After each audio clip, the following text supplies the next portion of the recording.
So first, I want to show you how easy it is to get started once you have your AI key. So I'm in the PE console here. I have already added my Puppet Enterprise Advanced license to entitle the Infra Assistant.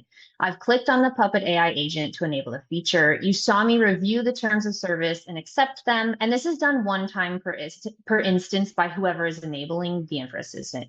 So right now what's happening is it was running a plan that handles the enablement and sets up the services for the Infra Assistant.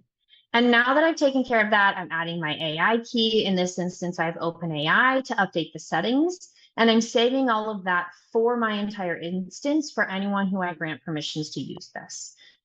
And so now I'm all set to use the Infra Assistant. I'm going to jump into a different instance here. And as I do that, we're going to start off with a basic question.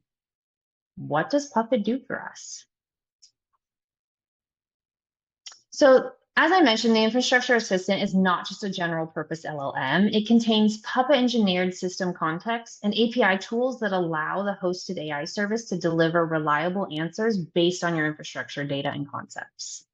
And I've started asking it some questions around security and access control, which is of course top of mind for everyone. So with the Infra Assistant, you can easily see what role I have, what users exist, maybe even what role they have. And you can drill into specifics to ensure your environment is secure and everyone has the right access with a simple prompt, saving time for you and without needing to know the APIs to hit or the queries to run. So now I'm asking it, as we mentioned, there's the new Infra Assistant permission. Who has permission to run that? And as you can see here, it's a subset of users within that full user list that we asked it to provide. So now let's try asking something more conceptual. How do we restrict who can see or edit something specific in your Puppet infrastructure?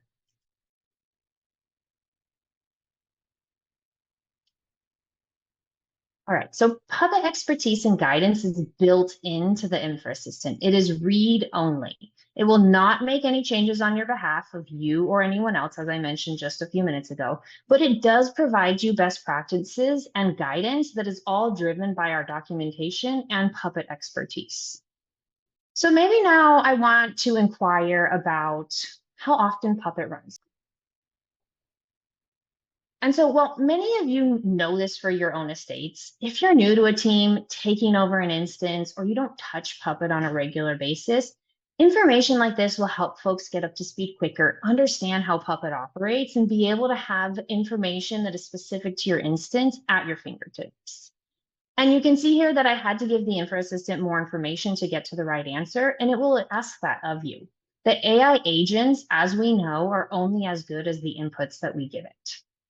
So now let's dig in a little further. Let's take a look at what has run Puppet in the last 24 hours. So now the Infra Assistant's querying the database to get the information. And as I mentioned, we have PQL where applicable to show you how we got to an answer, building that trust with you. So that's great. We can see what has run Puppet. What about what's failed in the last 24 hours? And you can see here I have one node that's failed. Why did it fail? So what's happening after this is now it's querying multiple services and queries to be able to dig into why something is failing. What is the failure? What do I need to look into? It's fast tracking troubleshooting and making this available to anyone, not just experts, with context provided. When I've shared this and similar queries with customers, so many of them have told me that they have pages on pages of PQL saved for when they need to find information.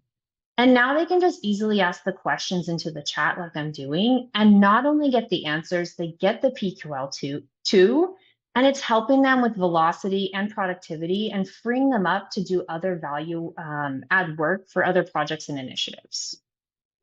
All right, so now I want to take you into additional services outside of just the Puppet services. We have the ability to reach out to the Forge. So I queried what modules we have, and as you can see, I have all of my modules here for my production instance and the version. Are they on the latest version? I don't know. So I'm going to ask that here. And now the infrastructure assistant is reaching out to the Forge to get this information for you. Customers are finding this especially valuable as they prep for upgrades.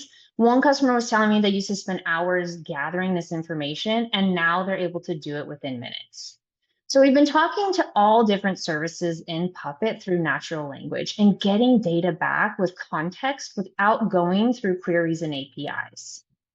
We still, of course, have the APIs and queries available to you if that's the way that you prefer to work. This is giving flexibility and options to users of Puppet and adjacent teams, reducing that barrier to entry, saving time, improving productivity, and expanding access to anyone who needs to understand your infrastructure.